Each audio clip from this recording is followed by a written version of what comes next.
Ancient Indian astrologer.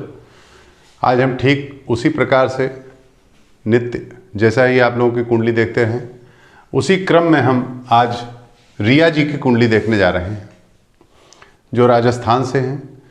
जिन्होंने अपने प्रश्न किए हैं कमेंट बॉक्स में, उनका उत्तर मैं दूंगा और इसके साथ ही एक इस प्रोग्राम को और रोचक बनाऊंगा, एक जानकारी के साथ कि आप लोगों को और भी बताता रहूं कि क्या है, उसके बारे में भी जानें कि अगर हम आपके निदान बताते हैं, आपको कुंडली के बारे में कुछ बताते हैं कि ऐसा होगा या नहीं होगा, तो उसका कारण भी आपके सामने होना चाहिए, उसको भी आप लोग समझें, ऐसा मैं चाहूँगा। इसलिए हम कुछ सूत्र बताते हैं। जब बता रहे होते हैं तो हम आपको ग्रहों के बारे में बताते हैं, उनके दशा के बारे में बताते हैं, फिर ये भी बताते हैं कि किस कारण से ये योग संभव होगा, किस कारण से योग संभव नहीं होगा। आइए हम पुनः एक बार आपसे निवेदन करेंगे कि हमारे इस चैनल को अधिक से अधिक सब्सक्राइब और शेयर करें, जिससे हम और अधिक से अधिक उत्साह के साथ आपकी कुंडली देखें और इसी मेहनत, जो हमारी मेहनत है, वो आप लोगों के साथ साथ और भी उन सुदूरवर्ती क्षेत्रों में बैठे हुए लोग, जो हो सकता है ज्योतिष से बिल्कुल अछूते हों, उन तक भी ये आवाज़ पहुँचे, उनको भी ज्योतिष का लाभ मिल जाए, ऐसा मैं चाहता हूँ। आज इस सोशल मीडिया की दुनिया में बहुत आगे जाके हम इस ज्योतिष और वैदिक परंपरा को अधिक से अधिक बढ़ाएं, इसी क्रम में आपसे निवेदन करता रहा हूँ, पुनः करूँगा कि पुनः सब्सक्राइब करें और शेयर करें। आइए इसी क्रम में सुश्री रिया जी की कुंडली हम देख रहे हैं, जिनका जन्म 15 अक्टूबर 2004 का है। इनकी लग्न वृष है, इनकी राशि तुला है, इनके शुक्र चतुर्थ है, तृतीय शनि है, पंचम में सूर्य बृहस्पति और मंगल है, सप्तम छठे भाव में बुध चंद्रमा और केतु है। इसके बाद सारा पोर्शन इधर खाली है, फिर राहु है द्वादश भाव में। ऐसा हम आपको बताते हैं कि कालसर्प योग कैसे होता है। जैसा कि हम अपने चैनल में इससे पूर्व, अगर आप इसको देख रहे हैं, सब्सक्राइब कर रहे हैं, तो आपके पास एक प्रोग्राम और है हमारा, कालसर्प योग, कालसर्प दोष करके है। उसे आप देखेंगे तो आपको बहुत कुछ जानकारी कालसर्प दोष के बारे में पता चलेगी। यह कुंडली पूर्णतया कालसर्प योग में है। अगर देखा जाए तो कालसर्प योग में है।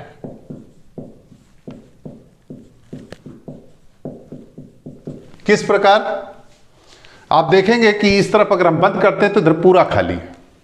राहु और केतु और राहु के बीच समस्त ग्रह हैं। ऐसी स्थिति में कालसर्प योग उस जातिका का या जातक का निश्चित रूप से होता है।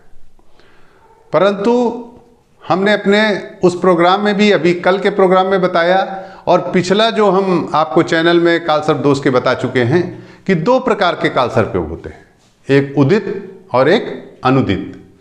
घातक कालसर्प योग जो होता है वो अनुदित होता है, जिसमें राहु हेड की तरफ होता है और केतु टेल की तरफ होता है। इत्तफाक से रिया जी के जन्मांग में राहु टेल की तरफ है, केतु हेड की तरफ है, जो अच्छा योग करता है। जैसा कि कल भी हमने बताया और उस प्रोग्राम में भी बता चुका हूं कि यह योग कालसर्प नहीं कहलाता। कालसर्प योग कन्वर्टेड इनटू कालामृत, अर्थात यह योग खराब नहीं मानता हूं मैं। कालसर्प कन्वर्ट हो जाता है कालामृत में जब केतु हेड की तरफ होता है। ऐसे लोग दैवज्ञ कहे गए हैं, जो कोई भोगने के लिए, किसी कार्य के लिए यहाँ आते हैं इस संसार में, ऐसा माना गया है। आइए हम इनके द्वारा पूछे गए जो प्रश्न हैं अब उस पर आते हैं, जो मूल स्थिति।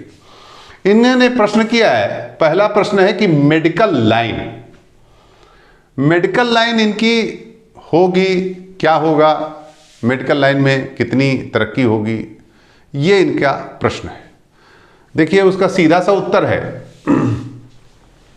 कि मेडिकल लाइन में इनको, चूंकि योग तो बन रहा है, चिकित्सा से जरूर इनका संबंध रहेगा, परंतु मैं MBBS और वो भी गवर्नमेंट कॉलेज में नहीं कह सकता।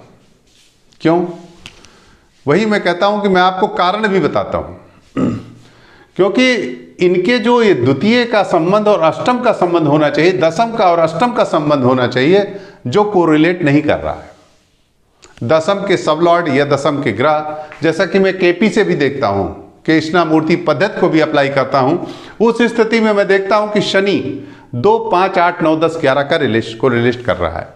अब अगर यहाँ पर जो द्वितीय भाव है वो बुध है, अब द्वितीय के साथ साथ इसका सबलॉर्ड भी बुध है। अब ये कहाँ बैठा है, ये 2, 5, 7, 12 से कोरिलेट कर रहा है। 10th का सबलॉर्ड शुक्र है, शुक्र को अभी संबंध चतुर्थ में है, छठे से है और लग्न से है।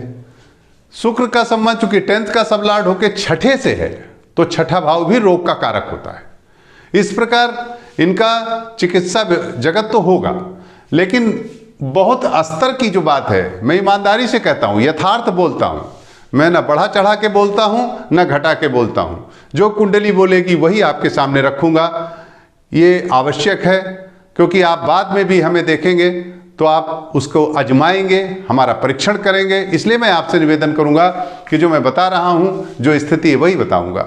जैसा कि मैंने लिख दिया है कि गवर्नमेंट कॉलेज में MBBS टफ है, बिल्कुल टफ है, यानी MBBS मिलना इनको टफ लग रहा है। मेरे विचार से BAMS, BHMS, बायोकेम या BDS, मतलब इस तरह के जो रिलेटेड जो वो हैं, इसमें जाने की संभावना इनकी हो सकती है। बायोकेम, BMS, BHMS या इस तरह से जो मेडिकल फील्ड के अन्य क्षेत्र हैं, उसी में जाने की संभावना हो सकती है, ये मैंने बताया। और इनका जो इन्होंने दूसरा प्रश्न किया कि हेल्थ वाइज, हेल्थ इशू क्या रहेंगे, तो शनि की महादशा जो चल गई है वो खराब नहीं है आपके लिए, आपके कैरियर वाइज अच्छी है। इसी शनि की महादशा में आपका पूरा जीवन सेटल होगा, निश्चित रूप से अच्छा रहेगा, उन्नति होगी। लेकिन जितना कुंडली में होता है, जो प्रारब्ध उतना ही मिलता है। दशा अनुकूल हो या प्रतिकूल हो, मिलता वही है। प्रतिकूल होने पर उस समय कष्ट ज़्यादा होता है, लेकिन आप ये जान लें कि शनि की दशा आपके लिए अनुकूल है, very very much favourable to you, ये मैं कहना चाहता हूँ।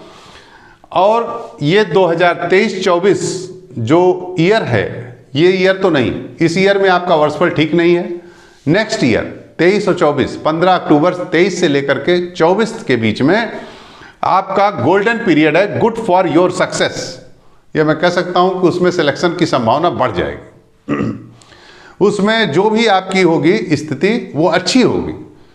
ये तो मेरा अनुमान है कि मैंने कहा कि आपका इसमें नहीं होगा, ये मेरा इस कुंडली और इसके चार्ट के अनुसार है।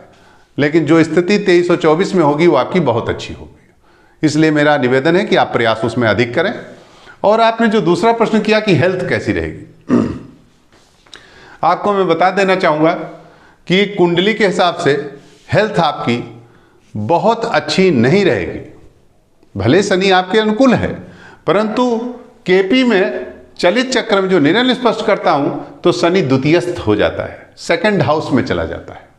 इस प्रकार शनि 2, 5, 8, 9, 10, 11 का कारक हो जाता है, 8 का भी कारक और 2 का भी कारक। इस प्रकार से ये शनि आपके स्वास्थ्य को खराब करता है, इसका ध्यान रखें। लेकिन इतना खराब नहीं करेगा कि कोई बहुत ऐसी बात आए, कोई गंभीर स्थिति उत्पन्न हो, यह नहीं है।